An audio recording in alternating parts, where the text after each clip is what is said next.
여론조사냐 단판이냐로 정했습니다. 네, 먼저 안철수 국민의당 후보가 어제 전격적인 기자회견에서 얘기를 했죠. 단일화를 윤석열 후보에게 제안했는데요. 그 얘기 먼저 듣고 오겠습니다. 더 좋은 정권 교체를 위해, 즉 정권 교체, 구체제 종식과 국민 통합의 길을 가기 위해 야권 후보 단일화를 제안합니다. 누가 더 미래를 이끌 적임자인지는 오롯이 국민의 판단에 맡기면 경선은 복잡할 일도 시간 끌 일도 없습니다. 정권 교체를 위한 그 대의 차원에서 제안을 하신 거에 대해서는 긍정적으로 평가를 하고요. 또 여론조사 얘기를 저도 들었는데 좀 고민해 보겠습니다만은 좀 아쉬운 점도 있습니다. 예, 야권 단일화 대선의 주요 변수 중 하나죠. 지금 여야의 대변인에게 여쭤보겠습니다. 일단 윤석열, 안철수 단일화는 네모다. 저희가 판례를 준비했는데 한마디씩 규정을 해주시죠.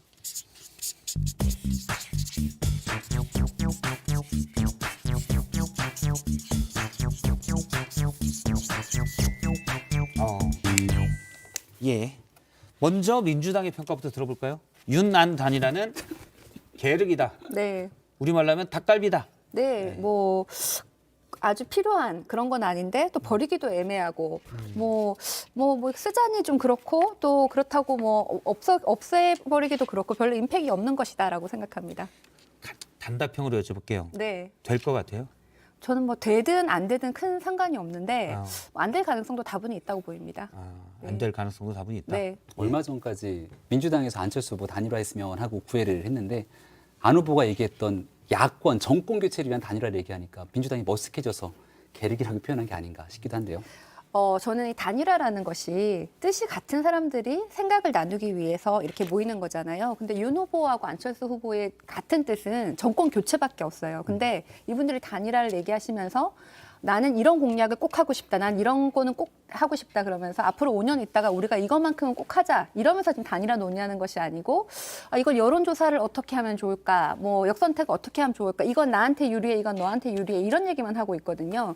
그래서 이분들이 원하는 정권 교체는 그 이후에 무엇을 예. 하겠다는 것이 아니라 나의 기득권을 잡기 위한 정권 교체인 거죠. 그래서 기득권 싸움만 보이기 때문에 이건 국민들에게 피로감만 더 피로감만 줄 보여주고 거다. 있고 실제로 안철수 후보를 지지하는 그 중도층이 충분히 이재명 후보로 올 수 있기 때문에 지금 안철수 후보의 7% 지지율도 그대로 가는 것도 아니고 민주당으로도 많이 흡수될 것이기 때문에 계륵이다 이렇게 보입니다. 별 영향 없을 거다. 토론에서 보니까 찰떡궁합이던데요.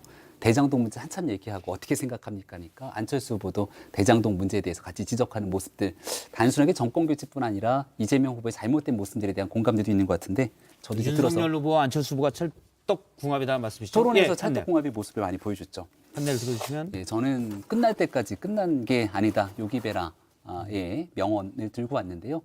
단일화라는 게 이게 그 정치는 생물이라는 말처럼 딱 떨어지게 얘기하기가 좀 힘듭니다. 마지막 순간까지 워낙이나 변수가 많고 일단 중요한 건 안철수 후보가 그동안은 단일화는 없다. 안일화, 안철수로 단일화를 언급했는데 안일화를 주장했던 안철수 후보 입장이 정권 교체를 위한 단일화, 야권의 단일화로 입장이 좀 선회하지 않았습니까? 이런 측면에서 환영한다는 또 메시지를 국민의힘에서 낸 바가 있고요. 하지만 이 후보들 간 만남을 통해서 좀 이런 내용들을 진중하고 아주 임팩트 있게 끝냈으면 좋겠는데 다소 일방적으로 여론조사나 4.7 보궐선거 방식을 언급한 내용들은 지금 현재 얼마 남지 않은 선거 국면에서 현실적인 어려움들을 더 느끼게 만드는 것이 아닌가. 아직까지는 물음표로 좀 남아있는 상황인 것 같습니다. 예, 어떻게 보십니까? 원래 윤석열 후보는 커피 한 잔 마실 시간 10분만 해도 할 수 있다. 단판 형식의 통큰 단일화를 얘기했는데 안철수 후보는 국민의힘이 지난 서울시장 보궐선거에서 했던 이 경선 방식을 얘기하고 있습니다.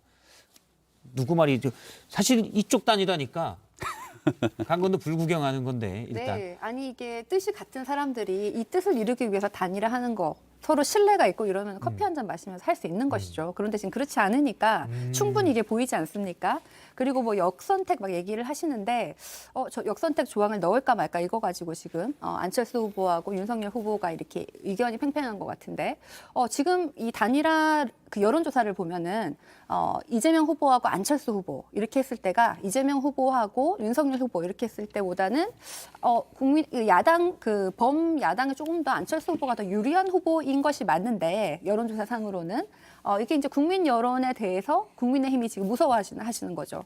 그래서 국민의힘은 절대 기득권은 포기하지 않을 것이고 거대 정당이기 때문에 그래서 또 안철수 후보는 이거 단일화 여론조사를 하면 내가 후보가 될 수도 있을 것 같은데 이런 그 기득권 때문에 단일화가 쉽지도 않을 것이고 이런 식으로 어떻게 하면 나의 권력을 더 많이 가질까에 대한 단일화는 국민들이 좋아하지도 않으실 것입니다. 예, 지금 뭐 그래픽으로 얼마 전에 이제 KBS가 한국리서치에 의뢰한 숫자들이 나오고 있는데요.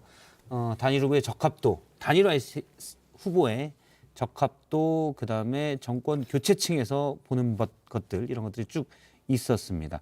정권 교체층은 아무래도 윤석열 후보가 훨씬 높게 나오는데 그냥 놓고 단일 후보에 누가 적합하냐 놓고 보면 오차 범위 내이긴 합니다만 안철수 후보가 조금 수치가 높게 나오고 있습니다.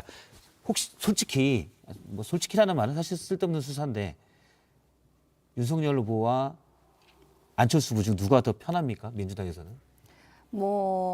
사실 그런 것과 상관없이 그냥 우리의 비전과 경쟁력으로 되는 건데요. 예. 저는 안철수 후보가 되는 것이 조금 더 우리한테는 불리하다고 생각합니다. 불리하다? 예, 왜냐하면은 이 선거라는 것이 국민의힘 지지층은 어차피 국민의힘 찍을 것이고 민주당 지지층은 어차피 민주당 찍을 건데 중도가 어디로 갔냐의 싸움인데 예. 안철수 후보가 되면 두 가지 면에서 좀 우리한테 불리할 것 같은데 예. 하나는 중도를 좀 더 흡수하기가 좋다. 뭐 이렇게 후보 배우자 논란 예. 이런 것도 없잖아요. 그리고 두 번째는 컨벤션 효과가 어마어마할 것이다. 이렇게 보입니다. 컨벤션 하긴 예. 그러네요. 네. 예상 밖의 일일 수가 있기 때문에. 예. 그 민주당에서 이제 여러 고민을 하면서 지켜볼 텐데요. 과거 낙검수 멤버였던 김용민 씨가 SNS에 글을 올렸더라고요. 그래서 안철수 이 단일화가 막 진행이 되면 안철수 후보를 막 밀어줘야 된다는 식의 글들을 올리기 시작합니다. 그러니까 결국은 여론조사 방식의 단일화가 진행된다면 이게 이제 역선택 방지 조항에 대한 논의들이 치열하게 전개될 수밖에 없을 것이고 그럼 그 과정을 통해서 이와 같은 일들이 벌써부터 불거지게 되면 대통령 선거를 앞두고 앞서 우리 최지은 대변인께서 얘기했던 국민에게 희망을 주는 이러한 정책, 비전, 선거에 대한 캠페인은 온데간데 없이 정치공학적인 단일화가 어떻게 되냐만 난무해서 이런 부분으로 블랙홈처럼 빨려 들어갈 가능성들이 상당합니다. 시간적으로 여유가 뭐 충분하다면야 이런저런 가능성들을 놓고 얘기를 나눠볼 수 있겠는데 지금 20일 당장 내일부터 선거운동 들어가는 상황에서 이런 얘기들이 끄집어낸 것들이 현실성이 좀 떨어진다는 지적들이 있고요.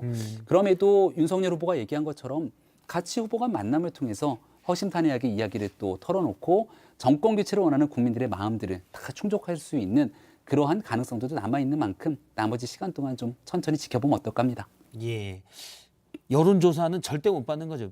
국민의힘 윤석열 후보 제가 측에서는. 말씀드릴 수 있는 상황은 아니지만 어제 이양수 선대위의 수석 대변인 논평을 통해서도 여론조사 단일화를 언급했던 상황이 얼마나 현재 상황을 좀 어렵게 만들고 있는지에 대한 논평 입장문도 나갔고 선대본부에 있는 각종 관계자들의 현재 상황을 통해서 지금의 현 상황들을 충분히 말씀드렸습니다. 이 모든 게 결국 국민의힘과 안철수 후보의 기득권 싸움이고 국민의힘이 기득권을 절대 내려놓지 않겠다라는 것을 얘기를 하는 것인데요. 사실 역선택 얘기를 하지만은 그 샘플이 크면 클수록 여론조사에서 그런 몇 특정한 인물들이 할 수 있는 그 편차는 줄어듭니다. 그래서 큰 샘플로 하면은 국민 여론조사는 결국은 국민의 뜻과 비슷해 가는 것인데 정말 선거를 이기고 싶으면은 국민의힘이 좀 기득권을 내려놓아야 될 건데 국민의힘은 그러지 못한다는 생각이 들고 예. 국민의힘 그 당원만 가지고 본다면은 최근에 뭐 신천지가 가입을 많이 했다는 그런 보도가 있지 예. 않습니까? 그런 식으로 국민의힘 당원 투표조차도 얼마나 국민의힘의 입장을 반영하냐 이런 의문이 듭니다. 네, 신천지 얘기에 대해서 수차례 말씀을 또 우리 이준석 대표를 비롯해서 얘기한 바가 있는데요. 민주당의 이재명 후보가 직접 토론장에 나와서 신천지 문제를 또 정치적 네거티브 공세로 활용을 하더라고요. 관련된 사실이 아닌 내용들에 대한 법적 조치를 예고한 바도 있습니다만 얼마 전까지 민주당의 이재명 후보가 네거티브하지 않겠다고 선언까지 했는데 다시금 그 입장을 싹 바꿔서 전혀 사실관계 검증되지 않는 의혹들을 토론장에서 던지고 또 당의 대변인을 비롯한 정치인들까지 나와서 네거티브 공세 펼치는 것 그동안의 말과 예. 앞뒤가 맞지 않다고 생각합니다. 홍준표 의원의 의견을 듣고 말씀드리는 겁니다. 알겠습니다. 네, 오늘 두 분 얘기 민주당의 최지은 대변인, 윤석열 전 대변인의 김병민 대변인 얘기를 여기까지 들었습니다. 고맙습니다. 네, 고맙습니다. 고맙습니다.